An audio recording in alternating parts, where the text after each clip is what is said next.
Hello and welcome to this section, currency, where we're going to explore more complex concurrent code. Queuing with Grand Central Dispatch. Some key points to remember in this video. With asynchronous execution, the program waits for the work to finish before returning. So you will call it and it will wait before executing the next line of code. With asynchronous execution, you'll return immediately out of the block or function, whatever, and you will then receive those at a further date. You use a block, whatever, to handle that. Same as asynchronous execution of a network call or the like. Okay, for our example today, we're going to go through this code here and we're going to amend it to perform different types of execution of our queue. So first of all, as using playgrounds, we need to make sure that it knows that these tasks may require infinite execution, so that's what this line does, and you'll need that for your homework at home. First of all, we define our own dispatch queue, and we give it a label, and the label should be unique within your project. And so in this example, we're going to walk across 5 iterations of performing a block on this queue. And if it's on the main thread, we'll print this out, otherwise print out the background thread. And we do a wee task below here that is actually a network call to download this image. Whenever it's finished, it's a long running task, but whenever it's finished, it will print out completed downloading.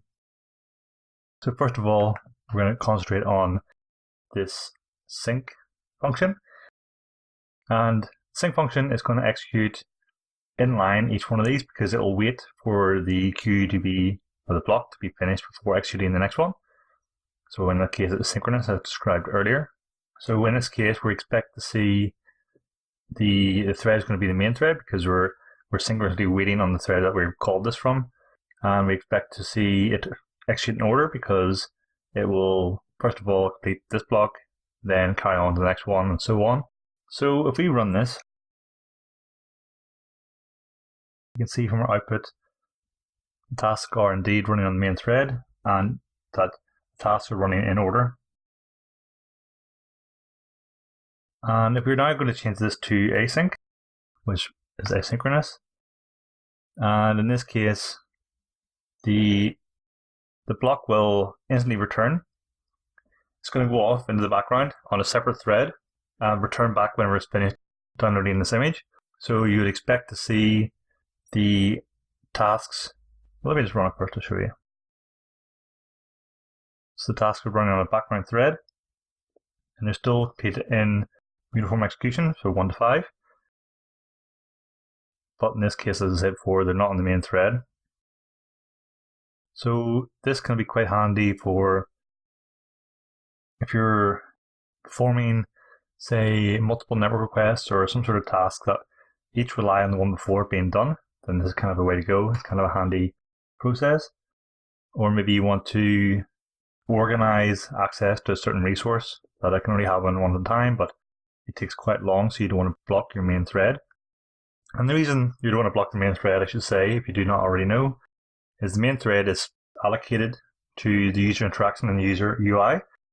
And if you overload that, then you're taking away resources from what the user will see, and you really don't want to do that because if you block the main thread, the user will see maybe a lag or jitteriness on the screen and the user experience will degrade.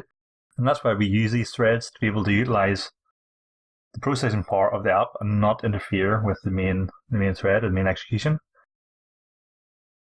So obviously, as we've shown here before, that you don't want to perform tasks that maybe are long running, like in this case we're downloading an image from the server.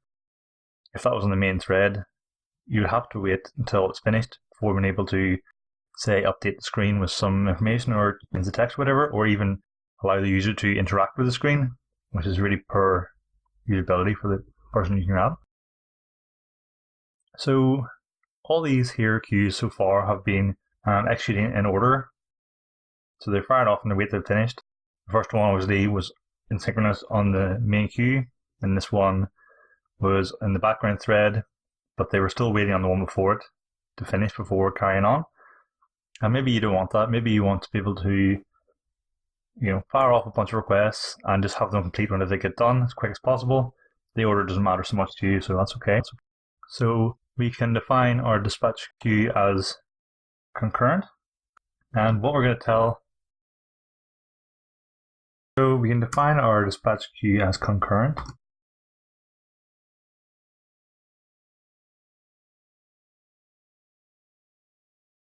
And what this will do is it will fire off each of these requests and let them all run side by side, as they are still in the asynchronous case whenever they're completed, but that may not be in order. So if we were to run this now, first of all, we can see that they're all fired off at one time, so you can see that it prints out the first print statement. So this can happen instantaneously, as there is no long-running tasks such as downloading the image. And we're synchronous here, so they're off the main thread and onto the background thread. And so they've all fired off at the same time pretty much, and they all return whenever they're complete. So because of network conditions and things like that, they all return whenever they're finished at different times. So we got 3, 4, 2, 1, 5 in this case. And this can be a great case if you don't care about the order things were returned in, or the order that they are, or the order they are executed in as well. Then this is a good way to go. You're taking things off the main thread, you're getting them running, and they're all running in parallel, which is great. If we were to run this as synchronous, they're back to being run in order again, because synchronous will block, as I said before, and it doesn't really have any difference on the performance as before. But I think you can see the different cases here, the different basic cases of a dispatch queue. Later on in the series, we're going to talk about more advanced ways of using this, or how we can improve our code. But key things to remember here are sync and async, and how they're going to help you. If you want to use the main thread, I already showed you that as well. You have access to it from the dispatch queue class variable main. So you could just perform the same thing as we wanted to run it on the main thread.